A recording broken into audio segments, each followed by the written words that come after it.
All right, fantastic. Okay, and the transcript is going, and we're sharing. Okay, well, good morning, everyone. Happy Friday. My name is Dusty Steer. I'm the principal here at Tillicum Middle School, and this is our principal/PTA chat. And we do this in a hybrid nature where we've got a number of you here at Tillicum in the cafe, and we have a number of you online as well. So welcome to everyone. We're also recording this so that people later, if they aren't able to make it, can come and hear some of the stuff. We've got all sorts of fun things planned today. And let me move over here to the next slide. So as we typically do, the purpose of these chats is twofold. We want to increase your parent knowledge of your kids' experience at middle school, especially during this 11 to 14-year-old time where kids, you're lucky if you get more than what'd you do at school today? Nothing. How was your day? Okay. It's about all you get as a parent, right? And we desire to know what our kids are experiencing. So part of this is to answer questions, to provide a picture. This also has a purpose to increase my knowledge of what the experience is for parents. And because as you share with me what's going on, I'm able to then interpret that, bring that to my staff, talk with our students to be able to kind of help improve the culture and climate of the school as related to what families are experiencing. So today we're going to answer some of your questions. I'm also going to share a little bit of some updates on some of our school improvement planning efforts because they're actually related to some questions that did come up. And then, of course, when I say we'll answer your questions, I had about 4 or 5 questions submitted by parents in advance. That's somehow how I will often start answering questions. And then with time that we have, I'll, of course, take any open questions. So glad you're all here. Let's move here. Again, I usually like to just do an introduction at the beginning. There's our assistant principal, Stephanie Chen. She's out running around doing stuff this morning. But I'd love for you to take a minute and just introduce yourself to the people around you. If you're here in person, go ahead and introduce yourself to the person next to you, your name, your child's name, their grade. If you're online on the chat, go ahead and drop into the chat what your name is, who your kid is. We'll take a minute and do that. And I love to say good morning and welcome and just glad you're all here. So take a moment, greet the people around you. And if you're online, drop that into the chat. All right.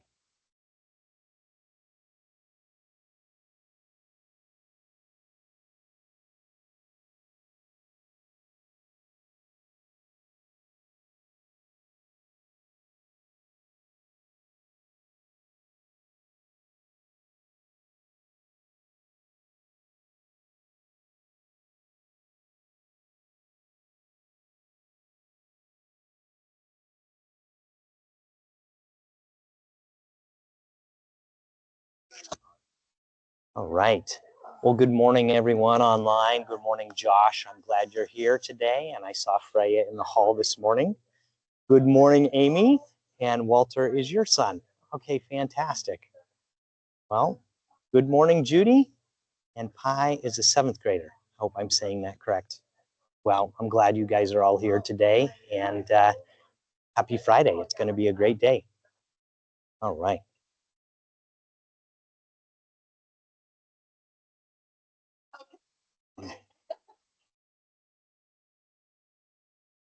All right, it looks like I've got a chatty group here in the cafe. All right, we're going to come back together. Good morning, everyone. I'm glad you're here. Building relationships, getting to know one another is definitely an important part of this, and I appreciate you all being here. As you can see from that golden circle right there, the why, what, how, and what is something, the thing that, you know, gets me going is relationships. Relationships are the most important thing on the planet. It's why I do public education.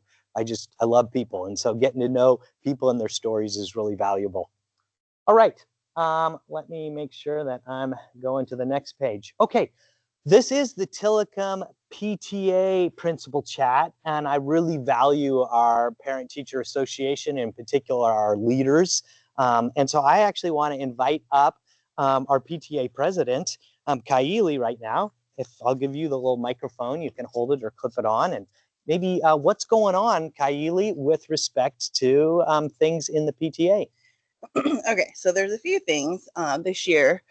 We've actually had 2 new enrichment programs for PTA. To my understanding, we haven't done that for a while here at Tillicum. So one that's in full swing right now is our PTA-sponsored Ultimate Frisbee Club.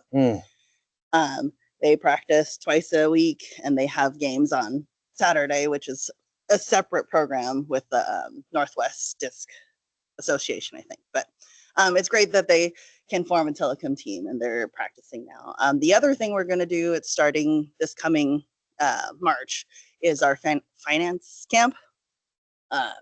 Basically, it's financial literacy for middle schoolers, which I think is, very important for them getting older. I wish I had a class like that in high school and middle school. That was very popular, so it filled up pretty quickly. Both of our we added another session. So both filled up. We have a waiting list right now. So any parents that have students enrolled, and if you haven't done it already, please turn in your paperwork so that we can make sure that your student has a place in that class. Coming up soon is our Tillicum Mariners Night. It's our annual fundraiser that we always do. Typically our choir performs the national anthem that night. So it's the Tillicum Night at Mariners. It's also a fundraiser for the PTA. And this year it is May 27th, which is the day before 6th grade camp. So hopefully families will still be able to go, maybe have tired kids the next day at 6th grade camp. But stay tuned for information how to purchase those tickets. And then the last big thing, March 10th, it's a Monday, coming up soon, is our REIT and PTA event. REIT is our racial inclusion equity inclusion team at our school. And we've partnered with them to do another event at our school for like a parent educational night. And so the first hour from 6 to 7 will be that educational night, and we're focusing mostly on screen time, social media management, have some tips about how to help your student be successful in school as far as like keeping your cell phones away and helping teachers out. I think a lot of it is a parent experience on what kind of apps there are out there, how to control their phones and computers, and just a night to get families involved and informed. And then the second hour will be our general membership PTA meeting. There's pizza and childcare provided for free. So spread the word. For the PTA meeting, we're going to be talking about a lot of things, voting on our nominating committee, which is the team that fills all the positions for our PTA board. So that's something to start thinking about if you're interested in filling a board position for next year. I know a lot of us are having to move positions or are done with Tillicum next year. So we really would love for y'all to get involved. Next year is going to be my second term as president, but it would be really cool to have like a vice president so you can kind of learn under me so that it's a smooth transition for next year or the following year after that. The last thing as far as PTA meeting, we're if you're an 8th grade parent and want to get involved with planning the party that we're having, please come to the meeting or reach out to me personally. It's planned for June 12th. It's a Thursday from 6 to 8. It'll be here at Tillicum. We sent out a survey to all 8th graders, and majority wants it here.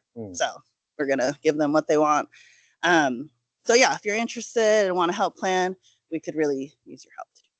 Fantastic. Thank you, Kylie. Any questions related to PTA events, questions for Kylie, either from the audience or online? Really do appreciate just everything that our PTA does. Hopefully you're signed up to get the, is it weekly or bi-weekly newsletters? Weekly Sundays. Make sure you're getting those Tillicum PTA newsletters. So fantastic. Thank you for sharing. again, as we go today, we'll have time for your questions, but feel free either if you're online to drop questions into the chat, raise your hand if there's something that as I'm talking you want to know about, because we're a small enough group that we can certainly do that. All right, let me take a look at, I wanted to share just a couple updates. Some of the questions that came were about things that were happening in the school. And so I always like to highlight some of our school improvement planning efforts. And I've got a few photos to share, and just it's been a fun year, and it's been a really, I think, positive year in many ways. One of our school improvement plan priorities, we have the kind of the ideas of we belong, we listen, learn. Oh, now I'm forgetting our priorities. So I'm just going to stop right now, because one of the important ones is the idea of belonging, right? And we want to build human-centered systems and relationships. This idea of envisioning a school and district community where every student and staff and community members feels a sense of belonging. We want kids, parents, staff to feel a sense of belonging in our school, in our community. And so we have some school improvement efforts. In our beloved community, we thrive when diversity is honored, it's integral to our learning, and we foster a more inclusive and connected environment. And a little later, we're going to talk about just how things in our nation and our community can feel overwhelming and just make it feel unsafe. And so we want to be able to address ways that we are trying to combat that or just support. So it's specifically written in our school improvement plan, the idea of fostering a sense of belonging. And this year, a couple things that I'll just highlight is, and let me make sure I'm on the right page so I can move across. Some school events that have happened recently have been a lot of fun, and I think have gone a long ways to fostering that sense of belonging. The first one was the PTA sponsored and kind of school collaborative Lunar New Year celebration. It happened at the end of January, and it was a really neat event. Our PTA supported, our Mandarin dual language teachers were supporting, and we had all sorts of fun things happening. You can see Miss Chen and I, we actually even sang a Chinese song. Miss Chen taught it to me in Chinese. It was a lot of fun. Miss Hu is a musician herself in her own right, playing this like Chinese version of a flat guitar. I can't remember the name of it. Really cool. We had student performances, we had food, it was just really neat. And so a way to celebrate kind of Lunar New Year within our community where we have a large Asian population. So it was really fun, really enjoyed that event. And I think it fostered that sense of belonging. For those of you who are here now, you can still even see some of the student artwork that came as part of Year of the Snake. So that was a really fun event. Some other things that happened, our choir director, Julia Meyering, in conjunction with Karen Nash, who is a dance teacher and a choreographer, they've spent the last couple of months helping train and support kids in the production of Newsies Junior. And it was a musical. It took place at Bellevue High School in early February, and the kids did an amazing job. Did any of you attend? It was really cool. And so just so neat to see what these, again, 11 to 14-year-olds could do. They're singing, they're dancing, they're performing. Just a really neat event. And I know that my own daughter did this 6 years ago, and she still remembers. It was a really formative experience for her. So big shout out there. A lot of fun. Something else that we're really trying to do as a school to encourage kids to be here is encouraging attendance, because kids cannot learn well if they're not at school.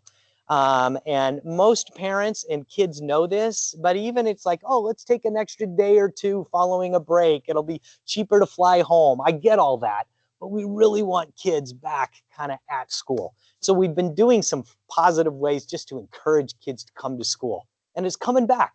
And so we've had pajama days right after midwinter break and after winter break. Most recently, we also did a back from break bingo. And Ms. Haverstick and our MTSS attendance team said, every kid that shows up to first period on Monday, they get a bingo card. And then at the end of the day in 7th period, everyone gets another bingo card that's here. We're going to play bingo. And so it was so fun. We had Mr. Pan, who is our video production teacher. He's got kids in his video production class that were up here on stage. They set up these this little mini stage, and we live streamed bingo right here from the stage while everyone in 7th period was like playing bingo. And it was so fun to see kids. They're just like, oh, I almost got a bingo. And so just to walk around and see the excitement. And PTA families provided gift cards. We had prizes. We gave out front of line lunchroom passes. And so there's just all sorts of fun ways to say, hey, we're excited that you're here. We're glad you're a part of Tillicum. So that was a really fun event. If you just came in, you may even have noticed that some of our students, and I think this came from kind of, I don't know if it was a school project or just they wanted to know, where does everyone come from? This idea of what are the Tillicum Middle School family roots? Where have you lived or where have your parents lived? And so there's this map right here that you can see with kids are putting dots of all the places where either they've lived or their parents lived. And it just shows the incredible diversity that we have at Tillicum, which is kind of a strength. And so that's a fun project, and kids have gotten into it, and it's really neat. So I encourage you to take a look at that map as you leave. As Kylie noted, we've got a couple PTA-sponsored activities. The Ultimate Frisbee is happening after school. That's been super fun. And even when we had snow, those kids were out there and they were practicing on the field, and it's just really great. Will Yang is a parent, and he and some other parents are giving some of their time, and it provides another great opportunity for kids to kind of feel like, hey, I've got an activity, I've got a sense of belonging. This coming week, our National Junior Honor Society is sponsoring a book drive. And so books are going to be donated to some local elementary schools. The 2nd period class that donates the most books is going to get a donut party at the end. And so there's just a lot of things that we're doing at the school to try to help encourage the community and the sense of belonging. The finance camp that Kylie mentioned as well, that is going to be awesome. Are there still spots in the 2nd one? It's all full. So if you haven't signed up yet, you're going to have to wait maybe till next time. But man, teaching some kids some financial literacy. As a former math teacher, it's like there couldn't be better topics. Like, if you know how to find the derivative, that's all fine and good. But if you can't figure out that your assets should be greater than your liabilities, we got a problem. And just like our country's got a problem because we don't know how to control our spending. So I'm a big fan of what they'll be teaching there. So a lot of really cool things going on in the school. And some of the data that we're collecting from kids is showing that it's having a positive impact. We looked at attendance from our students, and we're finding that attendance has creeped up a little bit, particularly amongst our focal students, some of our Black and Brown students receiving multilingual services, and students receiving special education services. That's where some attendance has been lower, and those have come up. We also looked at 1st semester grades to see what's the distribution of grades. And in general, Tillicum Middle School kids get pretty good grades, a lot of A's, B's, some C's, some D's and F's. But within our focal groups, our Black students, our Hispanic students, special ed and MLL, there were more D's, F's, and like either pass, no pass. And so as we as teachers are trying to provide rich and relevant, engaging experiences, excite kids to come, we're seeing some incremental changes within those subgroups, which is good. And so that's encouraging, it's positive. We want kids to feel like they belong here and they've got that sense of belonging. So a lot of things to celebrate.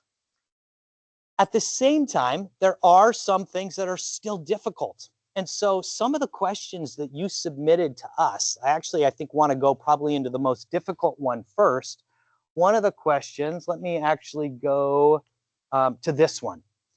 I had 2 different parents ask me questions about this.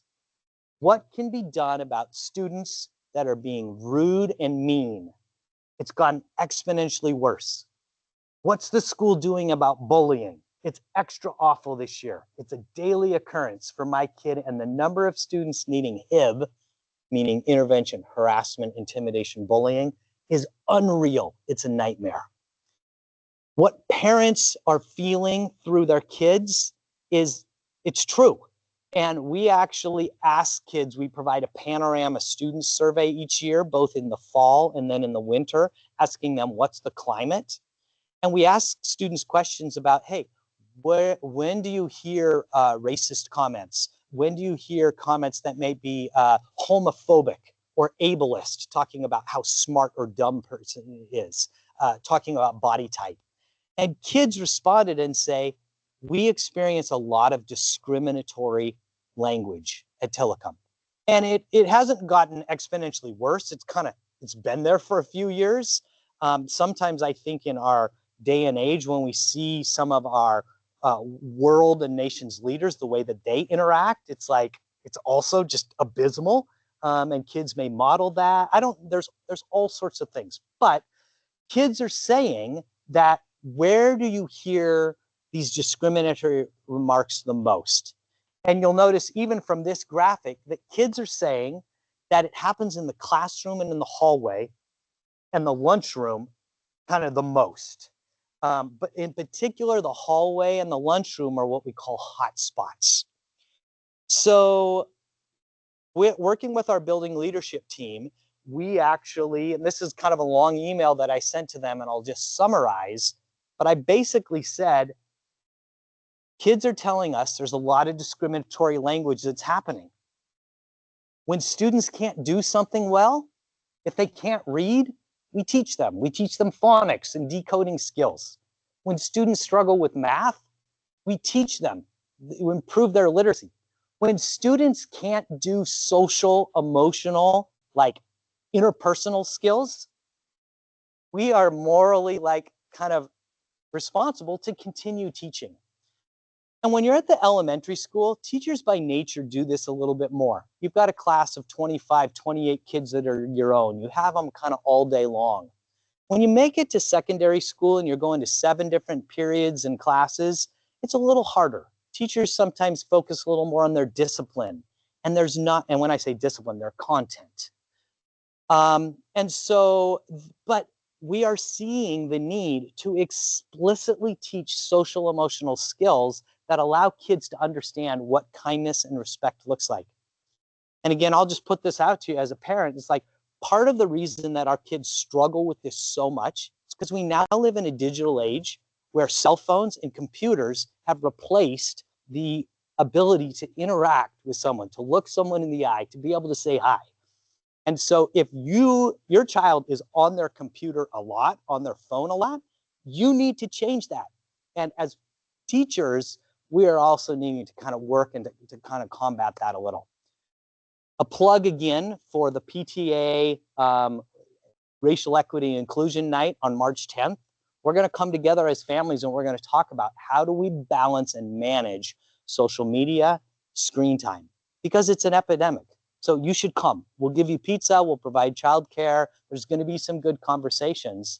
So anyhow, but as a school, we've made a commitment to say, we currently don't have an advisory period or a time where we're really explicitly teaching this, but we've decided as a school to make 5 different lessons, and it's not a ton, but we're really utilizing time to be able to try to explicitly teach and model some of the social emotional skills that are particularly targeting discriminatory language. And rather than say, don't use racist language, because when you tell someone what not to do, they will often do it, right? Don't use the N-word. Don't call someone, an R word or some other. Well, kids as 11-year-olds, they're realizing the power of language. They're like, oh, I'm not supposed to do this. All they heard was do it. So we're really focusing on what to do. And so we're trying to respond with kindness and respect. Just yesterday, we taught our second lesson. Our first one was MLK in January, really talking about tolerance and about having the courage to do something different. And yesterday's lesson was on real life respect, creating caring environments. And the focus was, how do kids initiate respect and respond with respect? It could be as simple as walking down the hall and saying hello.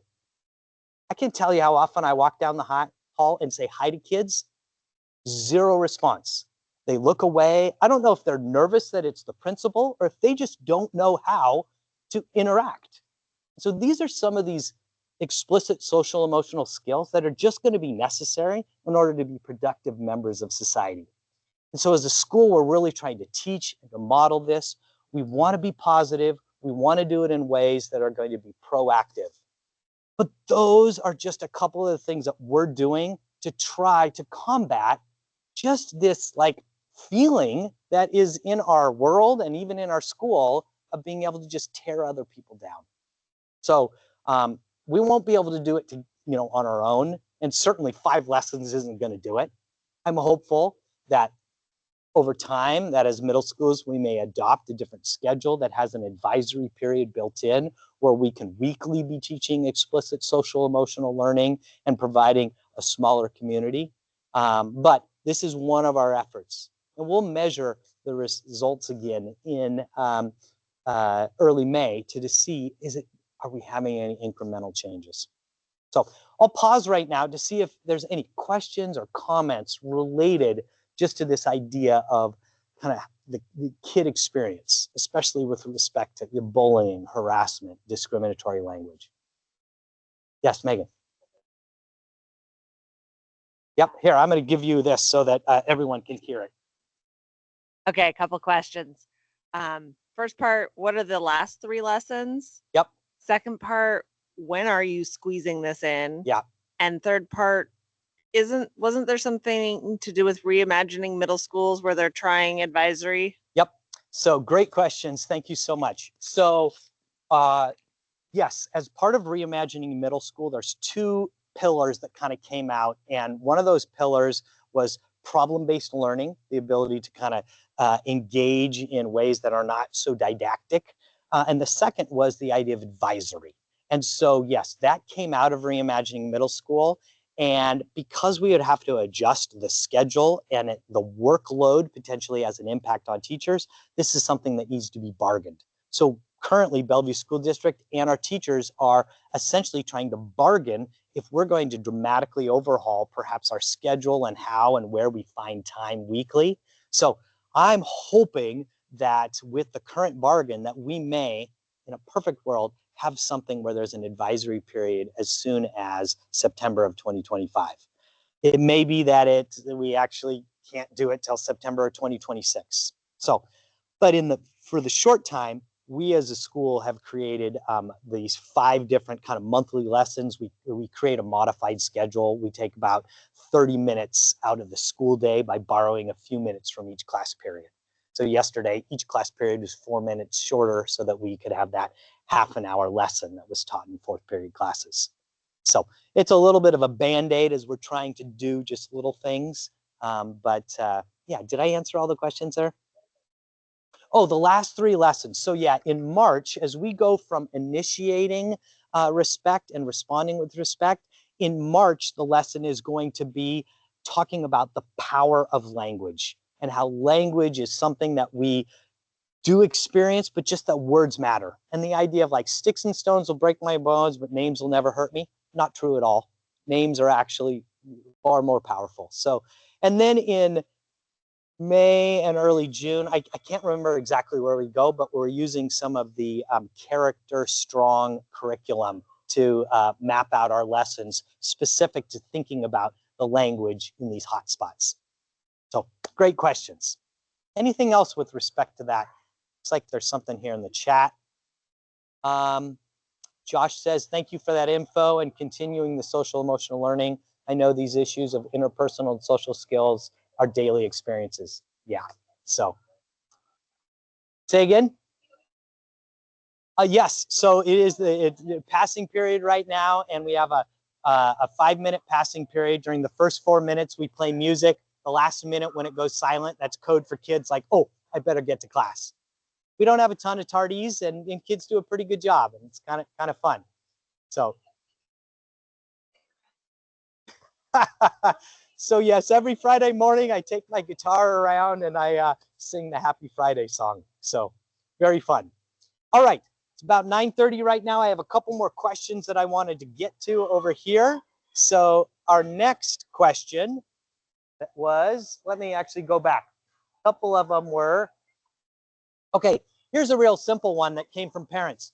When's the last day of school, right? We missed 3 days of school because of the windstorm. And we also missed a 4th day of school because of snow on February 5th. So we have already used up all of our supplemental days with those windstorms. So the last day of school is supposed to be Monday, June 23rd. Now, in theory, we should go to June 24th. But what I can tell you is that the Bellevue School District Cabinet and administration is kind of waiting to see if we have maybe any more snow here at end of February, early March. And then it's very likely that they will submit to OSPI a waiver for that 180th day. Because we've already, at June 23rd, we've used up all of like our emergency days that are in the calendar. And I'm sure there's some parents that have already like scheduled trips. So I'm thinking that it's pretty likely that we'll waive that 180th day. And the last day will be on Monday, the 23rd. It's that 2-hour short day. And if you happen to have already created a trip or a plan and your kid is going to miss, just submit a prearranged absence. We're not going to have any major issues. It's not like they're going to miss a final exam or not be able to get into college someday. And so, but I'm likely thinking that still Monday, the 23rd will be our last day, and that we'll probably waive that last day of school. But you'll hear more from the district once we get all the way through our snow days and submit. All right. Oh, does Bellevue School District have any plans to go to remote learning? You may have heard that Seattle School District did that a little bit as a way to say like, hey, we maybe can't quite get to school today, but teachers are going to go online. We don't have plans to do that. The move back to online learning would be pretty significant, and it would basically be a wasted day anyhow. So it's really hard. So we did do some delayed starts, and we had the one start, but Jeff Thomas, our Director of Employee Relations, told me, no, Bellevue isn't considering that. I'm not exactly sure how and why Seattle made that decision or how effective it was, but getting online learning is challenging. All right. This was a great question from a parent. First time middle school parent here. Is there a student directory? How do middle schoolers make plans outside of school? In elementary school, it seemed that the parents really did a lot. My child's made some new friends. I don't know how to support social development in middle school. So really good question. And certainly as we're going from elementary to middle school, kids, we want them to build more independence. And so I actually submitted this question into ChatGPT, and some of these suggestions, which I think are pretty strong, come that way. So first off, student directories. We have not traditionally sent out student directories to our PTA members. That often happens in elementary schools. It's something that we could potentially do, but we haven't traditionally done it. And perhaps as I talked with Kylie, if we want to figure out, hey, is this something we want to do? How do we do it? But beyond having direct access to families who release their information, a couple other tips for parents is we do want to encourage independence. And so encouraging your child to take some, initiative in making plans, as simple as perhaps suggesting phone numbers. Some kids, many of them do have cell phones and texts. And I know as a parent that can be a little bit hard because you're sometimes wanting to like actually coordinate with the other parent. So with my own child who had a phone, is like, hey, I'm texting with Noah. Can I go over to his house? It's like, well, will you have Noah share my phone with Noah's parents? Because I want to just make sure what's happening at Noah's house after school. So you do have to kind of navigate this slightly tricky time where kids are becoming a little bit more independent. And depending on whether your child has a phone or not, every child's going to be slightly different. Of course, extracurricular activities are great ways to kind of, for kids to meet others and sometimes for parents to come. If your kid is involved in Jubilee sports here at Tillicum, coming to some of those games can be really fun as a way to see your child playing soccer, and then you're standing on the sidelines next to Noah's parents, and you have strike up a conversation with them. That's a way to get to know some of them. Hosting get-togethers or hangouts. And by the way, just so you know, in middle school, it's not called a play date anymore. Don't call it a play date. It's called a hangout or maybe a get-together, right? And so opening your home and saying, yeah, Noah is welcome to come over. So sometimes you can learn a lot about your child when you're just kind of over in the kitchen as you're listening to them hanging out and playing. So hosting hangouts is a good idea. And fostering some of those communication skills. Sometimes, and I do this with my child when they're sending messages to their teachers. Hey, I want you to write an email to your teacher asking them what you don't understand about this missing assignment. You can similarly do this as they're perhaps communicating with parents. And so if your child has a cell phone and is using it as a parent, you should definitely be looking at that. You should be looking at their text messages. You should be looking at if they happen to have social media. And that's just part of that kind of process of helping them learn how to live in kind of an online world. And then finally, just supporting their interests.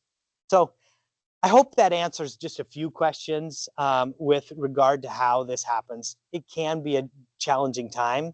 And so I'll pause just to see, because I can see there's some parents here that have older kids, so maybe even high school and beyond. Any other ideas or suggestions for this parent's question? Yes.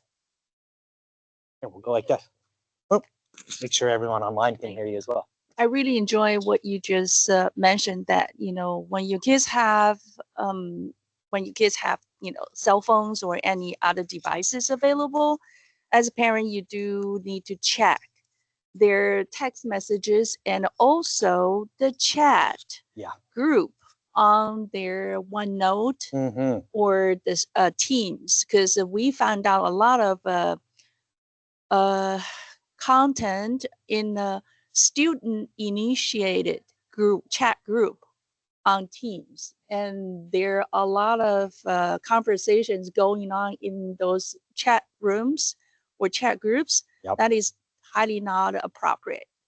And in this case, usually I will encourage my kid to just disengage, because other students can invite her into the group. So you may want to check on your kids' team chat group, see what's their activities like, because those are kind of a blinding for the parents. You only check on the cell phone text messages, but the kids has another way. So Yaki, thank you for bringing that up. In addition to phones, as she's mentioning, all of our kids have their own computers and they have access to Teams.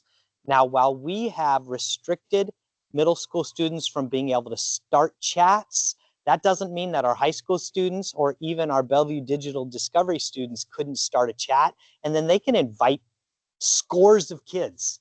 And so as a parent, it's a good idea. Hey, let's look at your Teams. And so, because a lot of it is not very well monitored. And there can be just a lot of not good stuff that happens online. So one thing that I've kind of learned, I've been reading the book, The Anxious Generation by Jonathan Haidt. So fascinating. But what has happened in the last century is that parents have gotten increasingly protective of their child in the physical world. No, you can't ride your bike down the street because that would be unsafe. You might get abducted, right? But we let kids, we give them these phones and these computers, and they go online into worlds that are like far more dangerous. So my advice is like, wait on the phones as long as possible. If your child says it's suicide for them not to have Snapchat, who cares? All right, no problem. And let them ride their bike down the street. All right, we learn problems like we learn through some of these like mistakes and challenges. But we do want to be monitoring. So really good point. Any other comments or questions? Yes.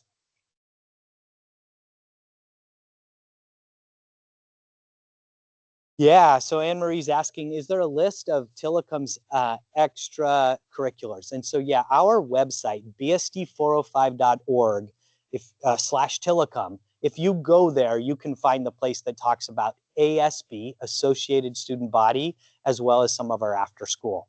When we finish the meeting, I'll show you online. And yeah, so a lot of good resources there. We offer about 4 different activity seasons. I think we just started here in late January, February. We started the kind of our 3rd season, which includes volleyball and includes, I think, boys. There's a number of sports. And then we'll have a 4th one here in the spring. So, and then there's other clubs, things like cooking club or Minecraft club or, board game club. So there's different things that kids can join. Great questions. All right, let's go. I think I have 1 or 2 more questions. Oh, this was a great question. How is Bellevue School District addressing the threats by the current administration? I think they're meaning at kind of the nationwide level, especially those pertain to our trans youth, immigrant families. What supports do we have in place to help these students' mental well-being in this difficult time? Such a timely question, and we're wrestling with this a lot in the state of Washington and Bellevue.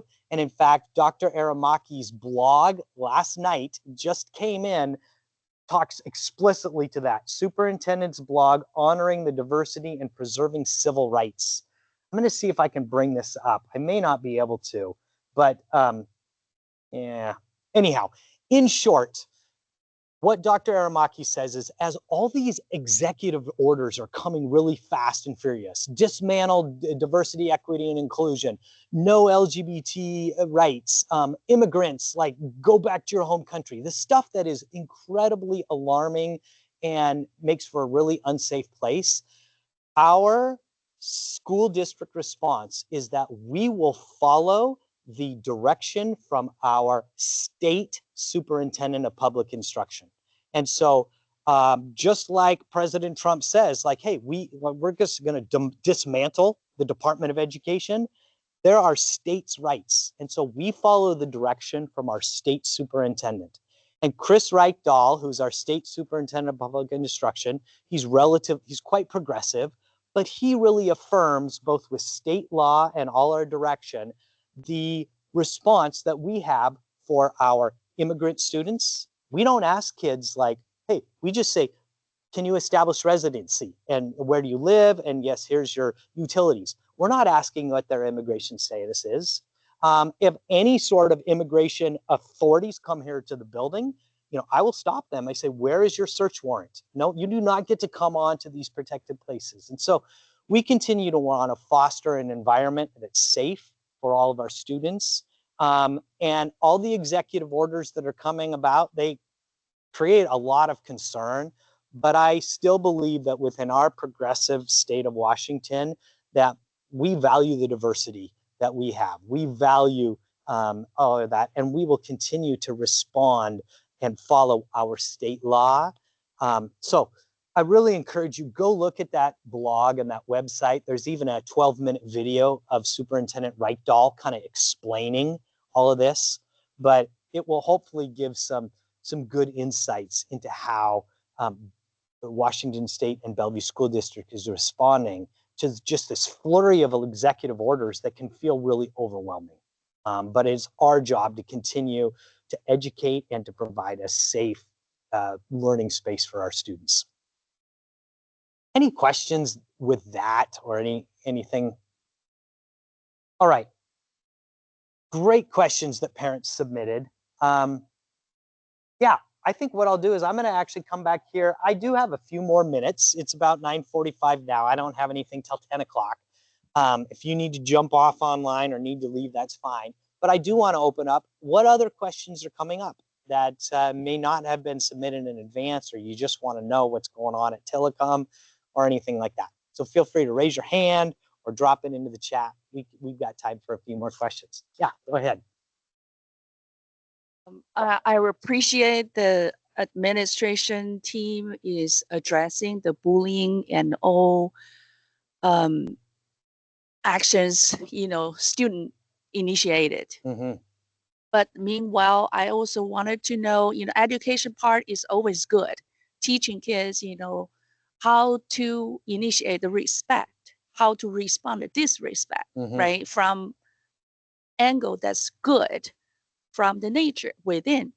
But also, instead of putting all the effort or most effort on the party that's being aggressed, being, treated unfair, what are the consequences, or are there going to be consequences for the aggressor? Yeah. And also, what are the counselor from, our school is going to follow up, and what is administration is doing, like, is there a consequences measure put in place? So thanks, Yaki, for that question. So really, it's Yachi. Yachi, sorry. Yachi, thank you for the question. So we're trying to approach this two ways. I outlined for you today kind of what we're doing for all students, the idea of proactive and positive teaching of explicit social emotional learning skills. Then when we do have instances of bullying, intimidation, harassment that happen when students make poor choices, what's our response? And so sadly, we do get quite a few referrals, whether it's from a student themselves reporting, whether it's, reports that come to our counselors of unkind experiences. And so a part of my job, and Miss Chen's and Miss Haverstick, our PBIS specialist, is often responding, investigating instances where kid has made maybe discriminatory or harassing threats. So we do follow our school district policy and procedure. We have a behavior matrix that kind of talks about, when students use profanity, or if they make a threat, or if they're harassing students, how do we respond? And we do have progressive disciplinary consequences. But a lot of those disciplinary consequences, we really work from not so much a punitive point, like like the idea of like, oh, I'm now grounding you or giving you a detention. We actually changed the name of our detention to now called ROLO. And ROLO is still a timeout, but ROLO stands for reflecting on the learning opportunity. So a kid makes a poor choice. They call someone the N-word or something, and being able to go, whoa, no place whatsoever for racially charged language, even if you are Black. So then we say, we're going to provide you a ROLO, some time to reflect on the learning opportunity, where they don't just sit and just have a timeout, but we may engage them in an article. Off of it, oftentimes it's AI generated, talking about what's the history of the N-word, and what would be the impact. So we try to educate, and then we also, wherever possible, try to include the families. Family communication is often one of the most valuable consequences, because the learning can then continue at home with conversations. And so we do have two sides of the coin, where we try to educate kids to make good choices, and then we respond and educate in very personalized and differentiated ways when kids are making poor choices. And if they continue to make poor choices, then we do have some progressive disciplinary consequences. We create safety plans. We do some things to kind of support the safe environment for the larger group. So I appreciate the question, and it's a constant challenge, and something that every year we get new groups of kids, and that will always be a part of my job, because it's teaching. And we teach behavior just like we teach reading and writing. So great question. Any other questions?